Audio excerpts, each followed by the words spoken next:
What if I told you that some of the most powerful explosions in human history were so big that the pilots who dropped the bombs were only given a 50% chance of surviving? Because that is exactly what happened on October 30th, 1961, when the Soviet Union decided that the entire concept of restraint was for other people. Today, I kind of want to go through the most powerful nuclear blasts ever set off by mankind, counting down from the ones that merely vaporized cities to the one that honestly sounds made up. And believe me, the top entry on this list is bound to leave you absolutely stunned in a way that is not entirely comfortable. Now, before we get into this properly, I want to give you some context, because I think a lot of people hear the word megaton, and their brain just kind of gives up. The bomb dropped on Hiroshima had a yield of about 15 kilotons.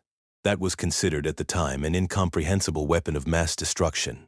Within 20 years, both the Americans and the Soviets had built devices that were more than 500 times more powerful than that. 500 times. Starting things off, let's talk about the American side of this particular arms race competition.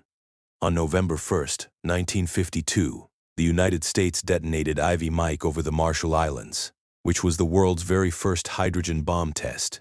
The yield came in at 10.4 megatons. But here is what 10.4 megatons actually means in practice. The explosion was so powerful that it completely vaporized the island of Elugelab. The entire island, gone, replaced by a crater that was 164 feet deep and roughly a mile wide. The mushroom cloud climbed 30 miles into the atmosphere, which is well above where commercial aircraft fly, and the blast was approximately 700 times stronger than the Hiroshima bomb. Then, in 1954, the Americans managed to accidentally make something even worse. Castle Bravo was supposed to be a 6-megaton test. The scientists ran their numbers, did their calculations, felt pretty confident about 6 megatons. What actually happened was a 15-megaton explosion, which was 2.5 times what anyone expected. The mushroom cloud hit 114,000 feet in altitude. An area of 7,000 square miles became contaminated. The fallout drifted over inhabited Marshall Islands atolls and irradiated 665 people who had nothing to do with any of this. A Japanese fishing boat called the Lucky Dragon was 80 miles away, and one of its crew members later died from radiation poisoning. Castle Bravo remains the largest American nuclear test ever conducted, and a pretty spectacular example of what happens when your yield predictions are catastrophically wrong. Now, if Castle Bravo was a 15-megaton surprise, the Soviets were busy operating in an entirely different numerical universe. In 1962 alone, the Soviet Union conducted 78 nuclear tests. 78. Several of these tests produced explosions in the 20 to 24 megaton range, which would individually rank among the most powerful detonations in history. Test number 219 was an atmospheric test delivered by an intercontinental ballistic missile, and it produced a yield of 24,200 kilotons, which works out to about 24.2 megatons. That test alone is the second most powerful nuclear explosion ever recorded by anyone anywhere. But all of those tests, every single American and Soviet detonation across the entire history of nuclear testing, are sort of footnotes when you get to the real answer here. On October 30th, 1961, the Soviet Union detonated the Tsar Bomba over the Novaya Zemlya archipelago in the Arctic.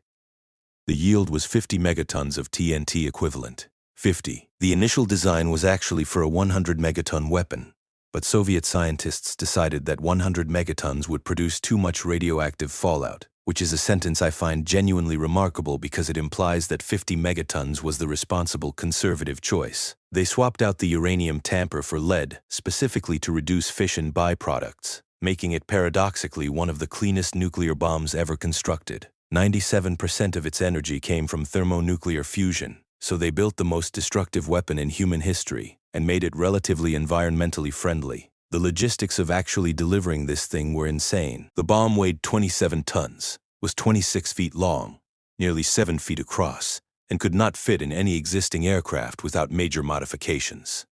They stripped a Tu-95 strategic bomber of basically everything unnecessary and painted it white to reflect thermal radiation from the blast. The pilot, Major Andrei Dernovchev, was given a 50% chance of surviving the mission. The bomb was attached to a massive parachute system to slow its descent and buy the plane enough time to get clear.